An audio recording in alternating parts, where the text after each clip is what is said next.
किसी नगर में मांडलिक नाम का राजा राज करता था। उसकी पत्नी का नाम चिरवती था। वह माल देश के राजा की लड़की थी। उसके लावण्यवती नाम की एक कन्या थी। जब वह विवाह के योग्य हुई तो राजा के भाई बंधुओं ने उसका राज्य छीन लिया और उसे देश निकाला दे दिया। राजा रानी और कन्या को साथ लेकर माल देश को चल दिया। रात को वे एक वन में ठहरे। पहले दिन चलकर भीलों की नगरी में पहुंचे। राजा ने रानी और बेटी से कहा कि तुम लोग वन में छिप जाओ, नहीं तो भील तुम्हें परेशान करेंगे। वे दोनों वन में चली गईं। इसके बाद भीलों ने राजा पर हमला किया। राजा ने मुकाबला किया पर अंत में वो मारा गया। भील चले गए। उसके जाने पर रानी और बेटी जंगल से निकलकर आईं और राजा को मरा देखकर बड़ी दुखी हुई। वे दोनों शोक करती हुई एक तालाब के किनारे पहुंची। उसी समय वहां चंद्र सिंह नाम का साहूकार अपने लड़के के साथ घोड़े पर चढ़कर शिकार खेलने के लिए उधर आया। दो स्त्रियों के पैरों के निशान देखकर साहूकार अपने बेटे से बोला, अगर ये स्त्रियां मिल जाए तो चाहे जिससे चाहो विवाह कर लेना।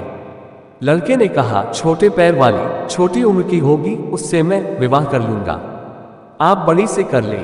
साहूकार विवाह नहीं करना चाहता था पर बेटे के बहुत कहने पर राजी हो गया। थोड़ा आगे बढ़ते ही उन्हें दोनों स्त्रियां दिखाई दी। साहूकार ने पूछा, तुम कौन हो? रानी ने सारा हाल कह सुनाया। साहूकार उन्हें अपने घर ले गया। संयोग से रानी के पैर छोटे थे, पुत्री के पैर बड़े, इसलिए साहूकार ने पुत्री से विवाह किया। लड़के ने रानी से हुई और इस तरह पुत्री सास बनी और माँ बेटे की बहू। उन दोनों के आगे चलकर कई संतानें हुई। इतना कहकर बेताल बोला, राजन बताए माँ बेटी के जो बच्चे हुए उनका आपस में क्या रिश्ता हुआ? ये सवाल सुनकर राजा बड़े चक्कर में पड़ा। उसने बहुत सोचा पर जवाब न सूझ पड़ा, इसलिए वह चुपचाप चलता रहा। बेताल ये देखकर बोला, राजन कोई बात नहीं है, मैं तुम्हारे धीरज और पराक्रम से खुश हूँ। मैं अब इस मुर्दे से निकला जाता हूँ, तुम इसे योगी के पास ले जाओ।